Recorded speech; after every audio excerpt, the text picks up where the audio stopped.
Hey guys, what's up? It's Greg Strzavosty, Find Your Film. For this installment of Find Your Film, I have 3 interviews. One of them is director Catherine Hardwicke. Her new movie is Prisoner's Daughter. It is out now being June 30th, domestically. So Prisoner's Daughter is the film. It stars Kate Beckinsale and Brian Cox. They are the leads. But I'm also interviewing, along with Hardwicke, 2 other actors. Ernie Hudson. You might know Ernie Hudson from his work in the Ghostbuster films, Family Business, Quantum Leap, all that stuff is discussed. Congo, you might know him from Congo. He's had a long and very diverse career. Had the pleasure of interviewing him years ago for Congo, and I alluded to that at the beginning of the interview. And he's always been a great person to talk to. So just go on his IMDb page, check out a whole bunch of his movies, find those films within Hudson's career. He actually talks about, I'm trying to remember the movie. There's a movie he recommends from his body of work that he says has not been seen as much. So I'm going to look on IMDb and I'm going to actually try to see if it's around for streaming or anything, and I'll put that in the show notes. So I have Ernie Hudson, and also I have relative newcomer, Christopher Convery. He plays the kid in this movie. Not a kid, he's a teenager. Anyways, Prisoner's Daughter, directed by Catherine Hardwicke, centers on Max, played by Succession actor Brian Cox. Max is let out of prison because he's dying of cancer. Basically a compassionate release. He has maybe 4 to 5 months to live. He moves in to his old home, a Las Vegas home that is now resided by his daughter, his estranged daughter, played by Kate Beckinsale. Kate Beckinsale plays Maxine, and her dad, her estranged father, convict father, is Max, again played by Brian Cox. Christopher Convery is Maxine's son. Great kid. He's, I think, in his early teens-ish in this, and he's being bullied by kids in school. And what happens is, look, the whole movie, it's about a convict coming out and trying to mend fences with his daughter and possibly build some kind of connection with his grandson. Tyson Ritter, who you might know as the lead singer for All American Rejects, he's in this movie as the abusive ex-boyfriend of Maxine and father of the kid. And the kid's name is, by the way, is Ezra. So there's some really good acting all around. Tyson Ritter is pretty much the only arch character. He's just a really mean, evil human being, and he wreaks havoc on this troubled family who are just trying to make it through the day. So within this milieu, within this genre, it might be a reductive thing to say it's like a TV drama because of all the sort of the way it's structured, because it's set in Las Vegas. It's a lower middle class situation. You see Kate Beckinsale's character Maxine trying to just make it day to day as a waitress or just cleaning up, I believe, at a dance or a strip club. She's doing all these little odd end jobs just to make the rent or pay the bills, and she's not being able to do so. Plus, her son has, I believe, epilepsy. He has seizures, and he needs medication. I'm assuming they don't have medical insurance, so she has to really pay right off the top. So those are expensive as well. It's just a making ends meet, trying to build back a bridge with your family type of movie. And usually that genre, that family drama, is relegated to, especially within today's world of streaming and whatnot, it's relegated as a quote-unquote TV movie. And I think that's really unfair for Prisoner's Daughter because it's, again, out in theaters. Personally, I enjoyed this movie based on the performances from the ensemble.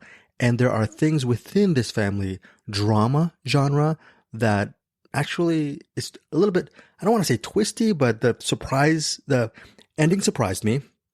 And there's a really cool moment between Ernie Hudson and Brian Cox and Ernie alludes to this in the interview, where just a good friend is telling the other friend the truth about his human nature or human condition. Ernie Hudson plays a boxing trainer who is an old friend of Max's from back in the day, and it's a small role but good role for Ernie Hudson. And the 2 big showiest performances are from Brian Cox and Kate Beckinsale, and as you see them struggle to find some kind of connection within the story of Prisoner's Daughter. Okay, I'm going to start off first with my interview with Catherine Hardwicke, and she's always been great. I've been able to interview her over the years, most recently for Mafia Mama, got her for that, and then years ago I interviewed her for Lords of Dogtown and 13. She's always been a filmmaker I admire her, and I love the fact that she's pretty much a genre hopper.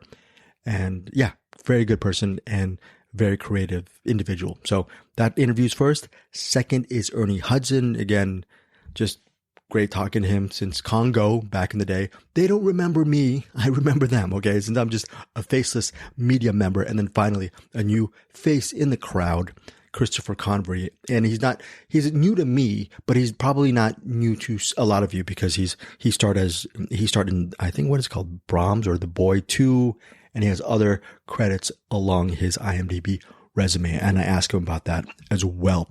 So again, Catherine Hardwicke, number 1, number 2, Ernie Hudson, and number 3, Christopher Convery. Lastly, if you want to support our Cinematics Patreon for $5 a month, you get a bonus episode with me, Bruce, and Eric Holmes. We actually cover, each month we cover a year in cinema. Our range is from 1991 to 2020, and every month we randomize a year to pick. This month being July 1st and on, we are spotlighting the year 1999. And for the bonus episode, what happens is we have 2 films for the bonus episode. One of these movie picks that we review is a pick from one of us, and this month's pick is from Bruce Perky, and the other pick will be exclusively chosen by our Cinematics Patreon members. If you want more information on that, I'll leave a link on our Cinematics Patreon.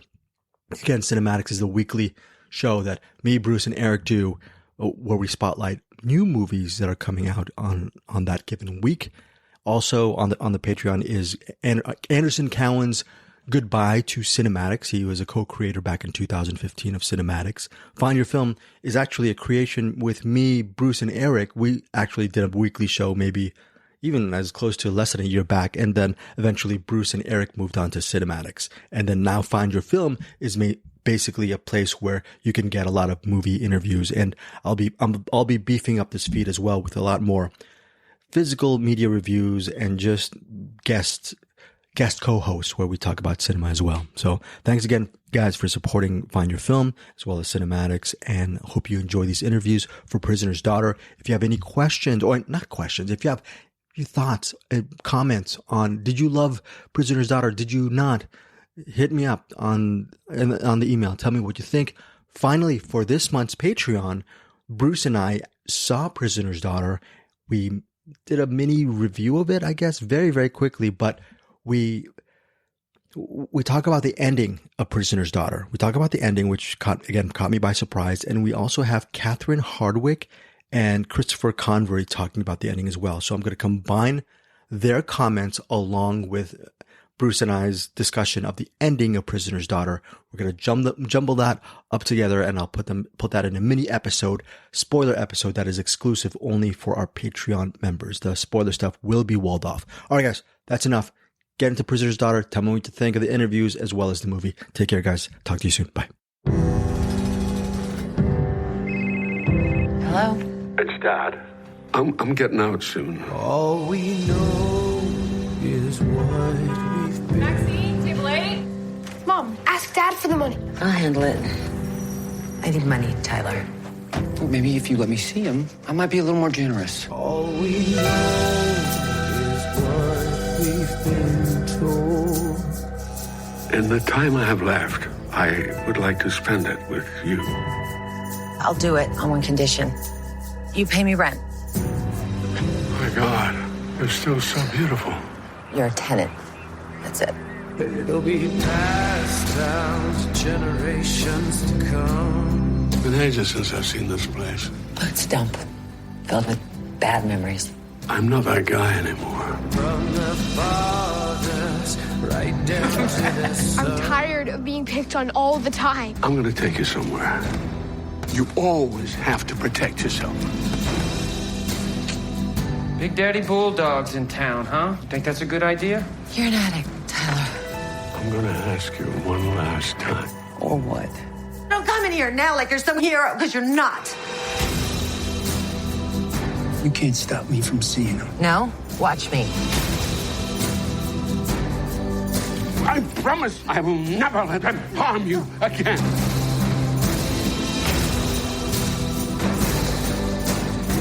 I know none of this will make up for who I was or what I did.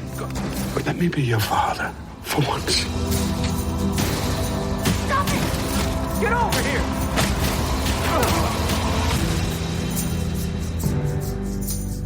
Why did you go to jail? Which time? Wait, how many times did you go to prison? More than I care to remember. Catherine, first of all, you have such a great cast, and I just want to see one full movie. I can watch an Ernie Hudson movie as a lead a million times a day, right? So can you speak to the fact that you have so many great actors, okay? But you're also nurturing, or maybe he's nurturing you, the talents of Christopher Convery. What does he bring to the table, and how awesome is it to work with such great vets, but then also having someone who can teach you something, this young person who can teach you as well? So that is a really fun question, because Christopher Convery, really did surprise me. He has to play, he's a young actor, beginning of his career. He had so much confidence that he's playing all these scenes with Brian Cox. How do you hold your own as a kid, with Brian Cox and Kate and Ernie, all those beautiful scenes. He was fearless. He understood he understood that character. The character is tough in his own way. He's a curious kid. He's a special kid. And he stayed true to himself. He would never go off base and overact or anything. He really stayed centered. I was amazed by him, and he's such a lovely person. He's so, creative and curious and asking all kinds of questions and learning every minute. I think he's going to be, an amazing force out there in the film business. I just feel as a cinephile, shooting dramas to me from a DP level seems to be very complex, because you can either go flashy, you can either go documentary style. There's a fine line, and I think there's not enough credit that goes into the lensing of such a genre film. Can you just talk about the approach with your DP in making sure you got the right tone and balance as far as the look you wanted for this film? Right. Well, I think that's great. Noah is a beautiful DP, and I had seen a few works of his, a few films, and he's very thoughtful. And so he's really thinking things through. We really went to the locations and tried to feel it. Where is the light? Like, we have a lot of time in that one house, which is challenging because Brian Cox is on an ankle bracelet. He can't leave. So you're going to have a lot of scenes in this house. And you're looking at the light in the kitchen. You want it. The house has to be a very, low income level. She doesn't have money to fix it up. She doesn't even have money to pay for his epilepsy medicine. So, it's got that age, that patina. And so that was one thing, finding the place where we could shoot that felt cramped and felt close, but still had light that would show you the changing times of the day, because they spent a lot of time in that house, morning, noon, night. So, I think it was great that Noah, really we spent a lot of time thinking about how to keep it grounded too, because it's a very real film. I've been trying to answer this in my head since interviewing you years ago for 13 and then Twilight, and just the fact that you're a great diverse genre hopper. And I think I might have come to maybe this is oversimplifying it. Is it just basically you're interested in people and humanity, and that's why, whether it's animation, lookbooks, production design, directing different films, it's an interest in humanity which actually leads you forth to these different avenues? Or am I oversimplifying that theory? I think that's a good theory that I am. That's a great answer. Because it is the humanity in this story. You feel for each of the characters in a deep way. When I read the script, I feel for a man or any person in our lives that thinks about their past and thinks about the mistakes they've made. How could I do better? How could I reconnect with that person that I hurt? Can I take, instead of just wallowing in the past, can I take actual action, which I thought was beautiful that Brian's character, he takes real action to fix things. Physically fix things, emotionally. So I love that. That was just, how do you reconnect? That's such an important thing. Or how do you connect? I guess he hadn't even ever met his grandson. So how do you build that trust? On the simple word of connect, can you just talk about the layer of having, Tyson Ritter, who you know pretty well, and then just that collaboration with Eels, with E, and just I love having that music layer to your film. It's just so subtle. And after this, I just want to wallow in that music for a while after watching your movie. It's amazing stuff. Talk about that choice. Oh my God, that is so cool that you picked up on that, because of course I love Tyson, and he did another project with me, Miss You Already, and he wrote a very emotional and beautiful song for that. There's a Place. So I was trying to think about this character, and at first I never thought about Tyson playing it, because I see Tyson as just a lovely, fun, creative, musical soul, not with that violent streak. But, I said, Tyson, I want to send you this, but do you think I don't want to offend you, the violence and everything, does it work? Could you go there? And he's like, oh yeah, I have things in my past. He's talked about that he could, go there and feel that. So, and then he is the one that came up and said, I've been working with Mark from the Eels and E from the Eels, and we're writing some things together, and, see what you think, Catherine. Of course, I'm just like astounded. Then Mark started sending me a few pieces. He came and saw the movie. He sent me some pieces of music, that one song that's just, I thought, that is the most perfect, beautiful song about regret and the voice. So you now have the older voice of Mark, the younger voice of Tyson, kind of becoming the two male characters that are dancing around this violence. I mean, it's just so late. And then Tyson wrote that beautiful song for the end. It was, a magical, beautiful thing when that happens. Yeah. I'm going to ask some life advice from you, Catherine. Most of my life has been spent in press junkets, as you know, in screening rooms and watching movies, doing interviews. And now I was wondering if I go out and actually travel, is Barcelona a great destination place to just get outside of Los Angeles and outside of my own box? Oh, yeah. I did just go to Barcelona, and it's so cool. It's just, there's, all of Antonio Gaudi's architecture, and then there's just so much history in that city. And it's fun, get on the bike, ride all around, just look at all, as an architect, my mind was blown there. And, the food, the people. Yeah, that's a great place. Exactly. You got to get out there.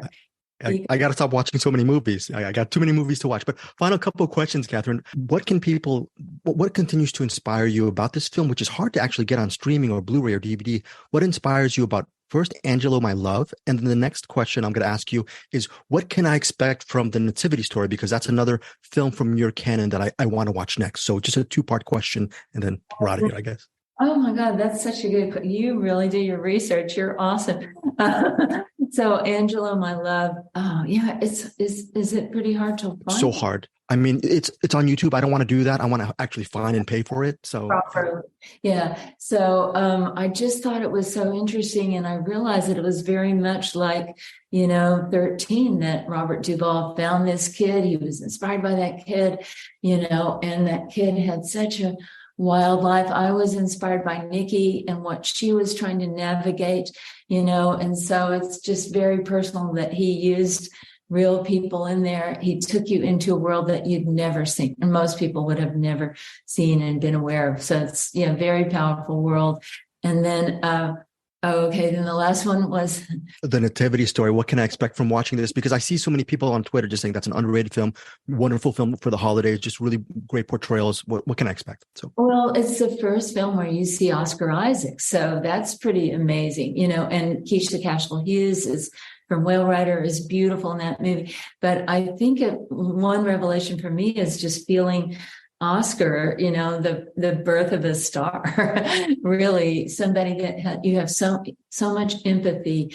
Joseph, his wife is pregnant and he's not the father, but he still takes her on this so even just the personal story, and we try to really keep it grounded. We had a mostly Middle Eastern cast from 26 different countries, and we shot it, in these beautiful locations. So it's very very real, like a lot of realism in a way, I guess you could say, very kind of grounded. And, we had a boot camp, Nazareth boot camp, where we learned how to make goat cheese and milk the goats and, how to pick the olives and everything. Because, I'm talking to all the actors, we can't sit in between takes. You don't sit around and look at your cell phone, in the year 2000, in the year 0 AD, you're always doing something. You're always making something.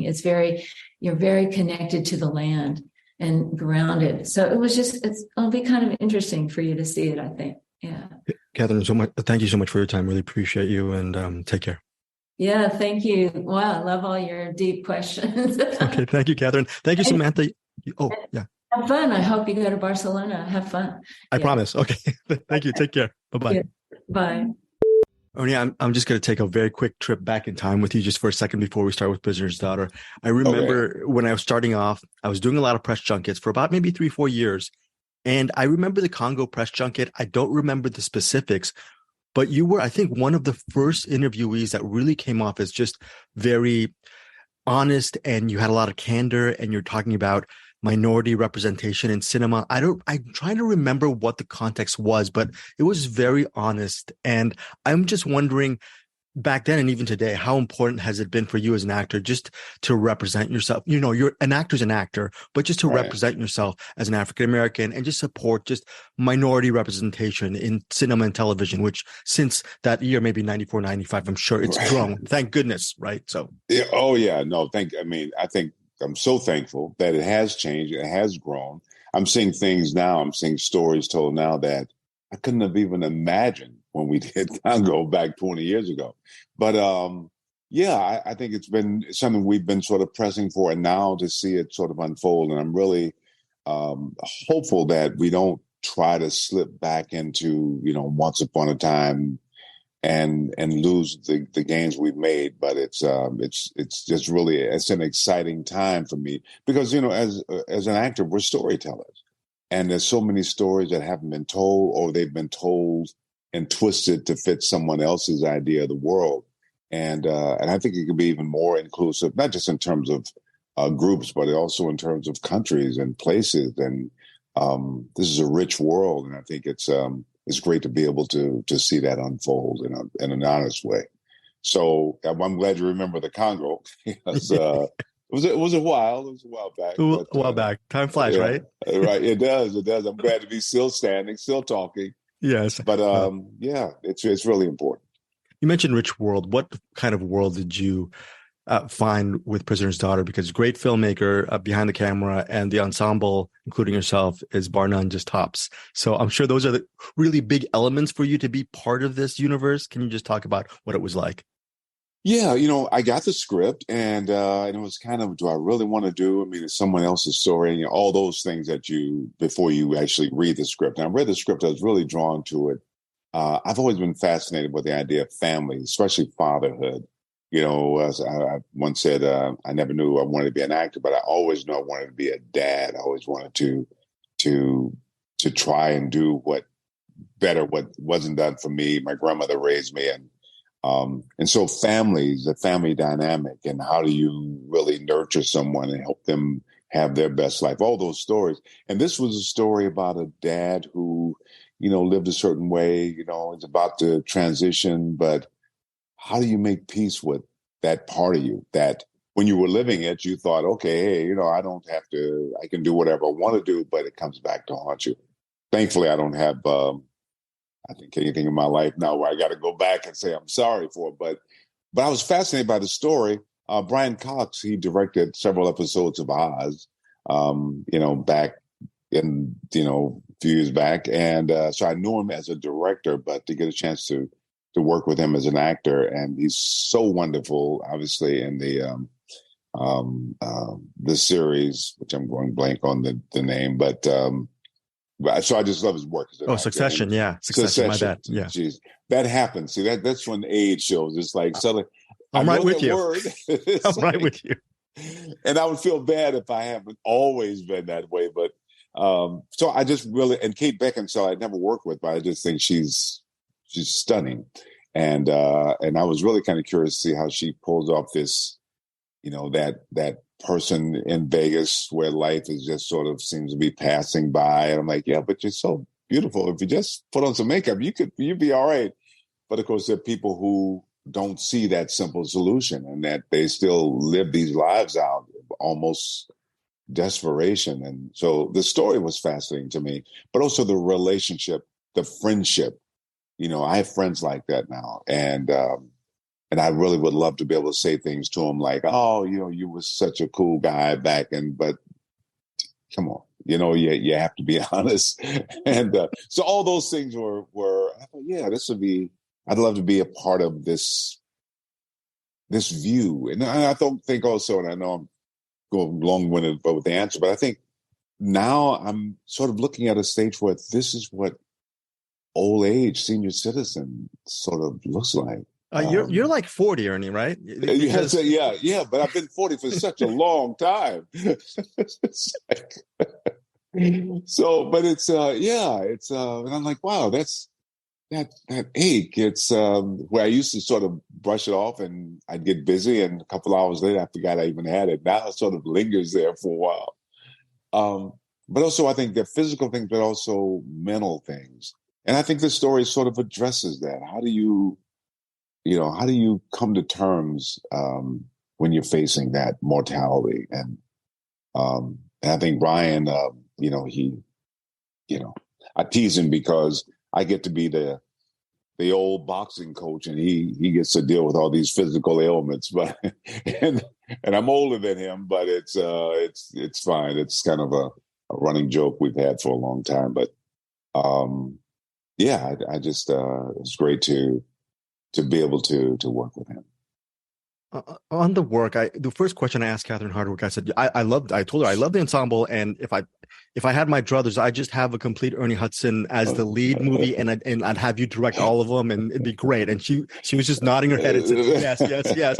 And so I'm regarding your longevity in the craft, is it because you look at the work as not just what's on the page? You know what I mean? Like right. On a surface level, you actually dig deeper, and henceforth that leads to curiosity and passion. Is that the reason why you've had such an extensive career, as opposed to just saying, being complacent and saying, okay, I can just hang out at the golf course or whatever? Is that right? Well, I don't know. I always say an actor never knows why he's not working. He also never knows why he is working. Nobody ever tells you the truth. But I think there's when I got into acting, it was sort of it was the only thing that I felt that I was good at. And I knew I didn't have a second chance. And I've always taken it really serious, because you don't play with something that is that important. Acting for me, when I'm working, the world is at peace. The wife's happy, the kids are good, the bankers are happy, everybody's happy. When I'm not working, it all falls apart, and I don't have another alternative. So, and the story, if this guy took the time to create the story, write the story, get out there, find money to do all that, to bring this thing to this point, I have an obligation to try and be honest to tell this story. And these are two men who've gone through some dark stuff. And my character, luckily, has sort of come out a little on the bright side, but it still is there. And so I don't know, maybe, but like I said, I don't know. Acting is one of those things. It's a little hard to. I was looking at some of the work that's sort of going to the UK, and a lot of the work that's happening in Atlanta.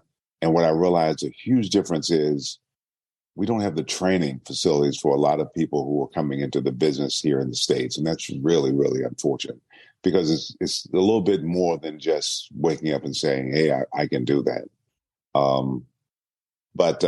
So I don't know why I'm working, but I love what I do. But I think you have to be curious. It is a curiosity about who is this person, and who, what is that life like? And I think that's the thing that really drew me to Quantum Leap, because what would it be like to be in someone else's shoes? I mean, really facing this crisis that they're facing. And I think it's what we do in these stories that we get a chance to tell,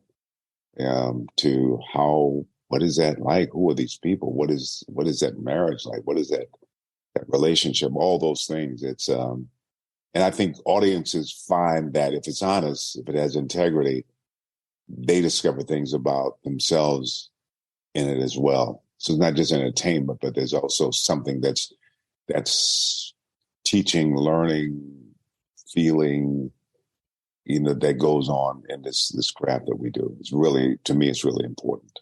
So you've been enjoying the Quantum Leap journey and just your journey as an actor in series work. I looked at a recent interview you did, and it was on YouTube, and they're saying, I can't wait for the more the family business, more the family business, more the business. So between Quantum Leap, the family business, just overall, just that kind of diverse work lately has been great for you.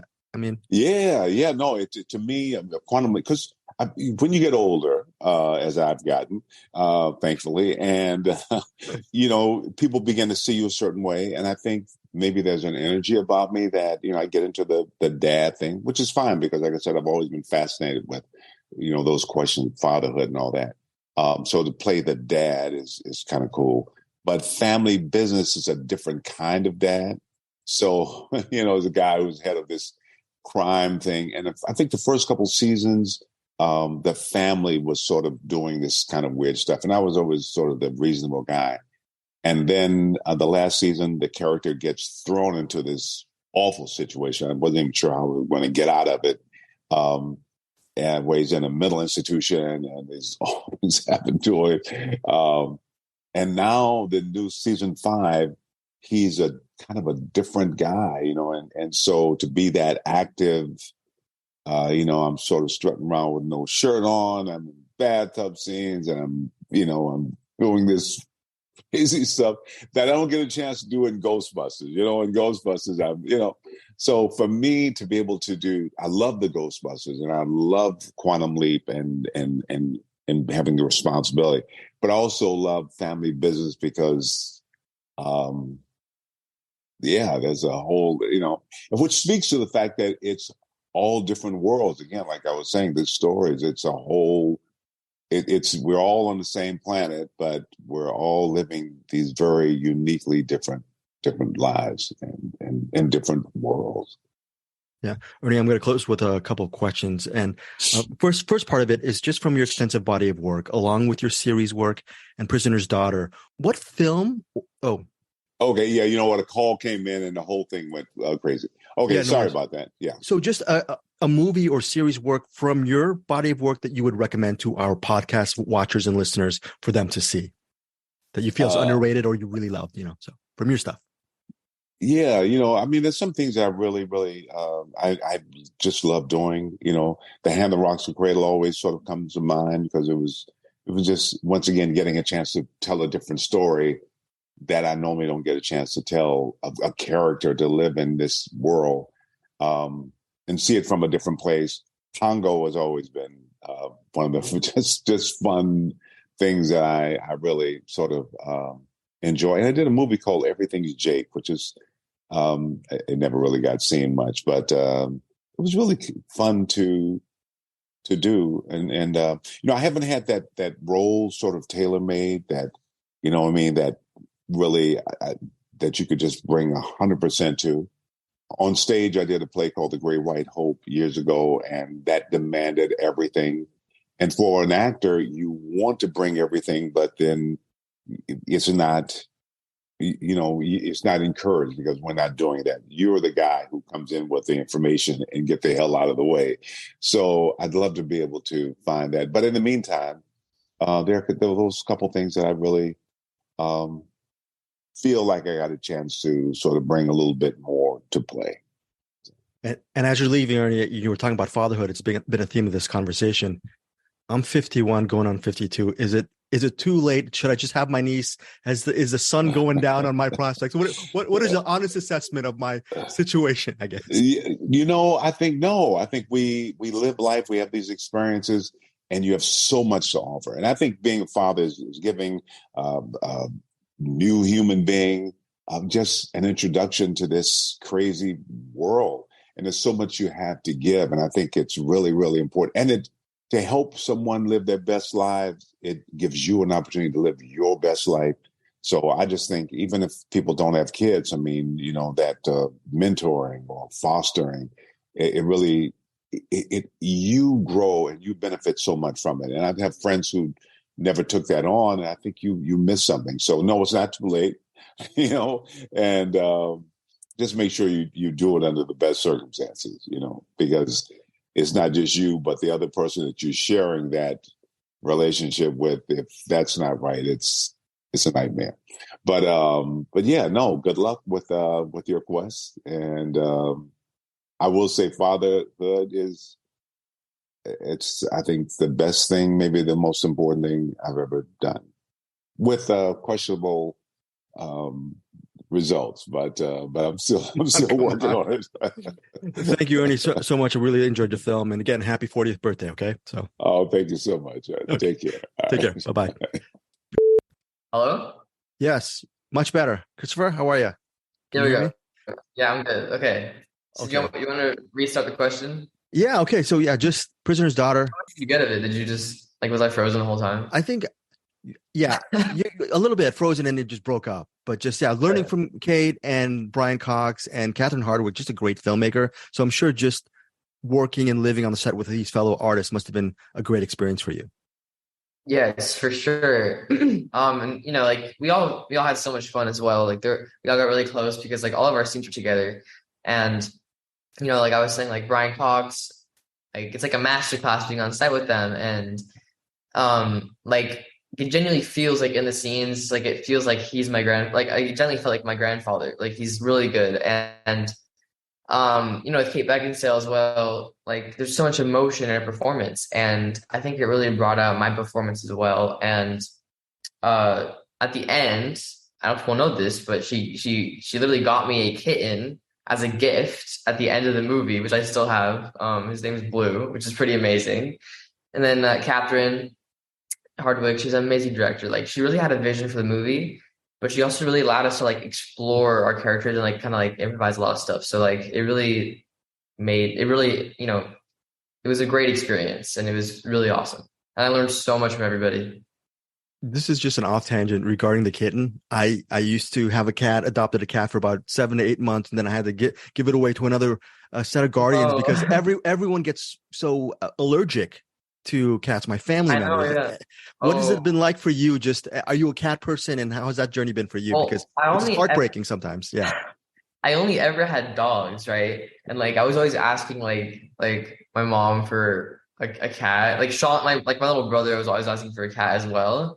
But it was just I don't know, because the litter box and everything, right? And then Kate loves cats. I'm sure people know that. She loves cats. So she was asking me, oh, what if I got you a cat, right? And then she talked to my mom about it, and my mom thought she was joking because who buys a cat as a gift? That's incredible. And so she ended up flying a kitten from Florida from a cat breeder to all the way to Los Angeles and giving me the cat. So yeah, she's amazing. But I love the cat. Now we're cat people for sure. And he gets along with my dog and everything, and he's really fun. He's really cool. I think he's 1 year old now, or 1.5. Yeah, very cool. And so, as far as Prisoner's Daughter, what was the biggest challenge in shooting this film? Because it's a very dramatic piece. There's a lot of emotionally charged moments. You have to be in the moment, I'm assuming. But for you, what was the most difficult? And I guess on that side of the coin, gratifying part, I guess. Yeah. Honestly, I don't think there's a very difficult part involved in the movie, but because yes, it was very dramatic. In the scenes, it was very intense. I mean, we were all like that, but between takes, we were just laughing the entire time. So it was it was just we go there and we just switch off and we're just having fun. But I mean, it was cool though, because in this movie, there's boxing and fight scenes and stuff. So I had done boxing before that. So I trained a little bit for the movie, but no real crazy challenge or anything. But I also think in terms of the what do you say, gratification? Yeah, gratification. The turnout of the movie, because it's just when I got to see it fully done, for the first time at the Toronto Film Festival, I was so wowed. And Brian and everybody, we were oh my gosh, this is amazing. Just seeing it all be put together and seeing people's reactions too, in the theater, in the screening in TIFF, the audience was it laughing the entire time. And then like at the end, they were all crying. So it was just really cool to see it be all put together and like fully done because it's a really amazing movie. You're talking about music. I just saw on your, I think your Facebook account, you did a Instagram. Instagram account. Yeah, you did you played the theme of Succession quite well. You're an accomplished. Oh yeah. Yeah, can you just talk about how being a pianist and musician, how has that infused your work as an actor? Are they two separate professions, or does one complement each other? Yeah, so like I've always played piano since I was like 5 years old. And I've loved piano, and like I recently started a band called Thrive. And we've been performing like we've already done like 2 sold-out shows and stuff, which started 2 months ago. So I've always loved music. But I think that they definitely do, like, even if it's not direct, like I'm not like playing piano in a movie, that could also happen, right? But I think it does, because like they're both very like artistic and like the way of like, I don't know, acting, like, get to feel the character and stuff, and like piano, like the dynamics of it, like you feel the music. I think, I mean, I do think it's kind of like connected in a way. Yeah. And Succession theme is really cool, right? And I was actually in Succession. That was my first television role. I was in the pilot of the TV show, and I was like bullying Greg or something. I remember that. And then he threw up, right? Did he throw up in that? Yeah.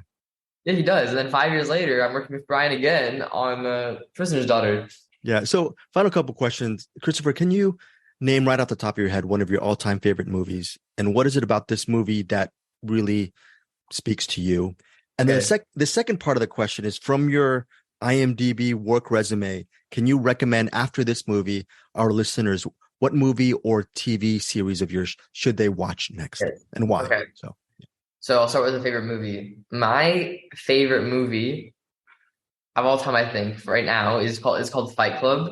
I'm sure you know that movie. Like when I saw it, I was told to watch it, and like I heard like mixed things about it. Some people really don't like it, some people like it. And I was watching it on the plane, and I just remember going, like, when it, like, I watched the entire thing, and like at the end, I was just like, whoa. Like I like movies that like at the end you're just like they leave an impact on you. Like you have to like kind of like process. You know what I mean? And I think it's like so well done. Like, do you know like when like there's like a flashing character, throughout the movie? I don't know if people notice that, but like when I saw that, I didn't know anything about the movies. I was like so confused. I thought it was a glitch, right? And like the whole plot, like, and the twists and everything, like I didn't see it coming, honestly. Like the movie is so good. Like it's a 10 out of 10 in my opinion. And like other than that, like I really like The Revenant with Leo DiCaprio. Like I love those heavy movies, like they're so good. And like I think my other one I really like is like, I also love La La Land. That's a very good movie. And then like I think my maybe fourth, like Whiplash. That was really cool as well. So those are like my top 4, I think. Oh, very cool. But in terms of, other things that people should watch. Well, I have another movie that's out called Pinball on Apple TV, The Man Who Saved the Game. It's with Crystal Reed from Teen Wolf and Mike Feist from West Side Story. That's a really good movie. It's about like the ban of pinball in the 1970s, and like how police like raided places and destroyed pinball machines. Like it was kind of crazy. And then also, I was in Stranger Things, and I played young Billy. That's a pretty cool role, explaining like Billy's backstory in season 3 and 4, actually. And Gotham's really cool as well. I played Martine. He's like the sidekick of Penguin. And I'm there for like 6 episodes, and like I have to like write on notepads, like I'm a mute, and it's very cool. And I also think The Girl in the Spider's Web is a really good one, because in that one I'm a lead in it, and I have autism, so like I had to learn all about that. So like I spent time with people that had autism and like learned from that, and that was a really great movie. And then I think the final movie I'd recommend is The Boy 2. That's a horror movie I did, and I played, basically the boy, and it's the sequel to Brahms' The Boy. It's like a doll horror movie. So yeah, I think those are definitely some must watches of mine. And finally, last question is, where can people follow your band? Do they just follow your IG account for maybe places you're going to play, et cetera, et cetera? So yeah, so I would follow my account, Christopher Convery, because I post everything, like, my upcoming TV shows, movies, the band, everything. So it's just my name, Christopher Convery. So make sure to follow that, and I'll keep everybody updated. Yeah. Christopher, really enjoyed the film. Thank you so much for your time. Yeah. Thank you so much for having me.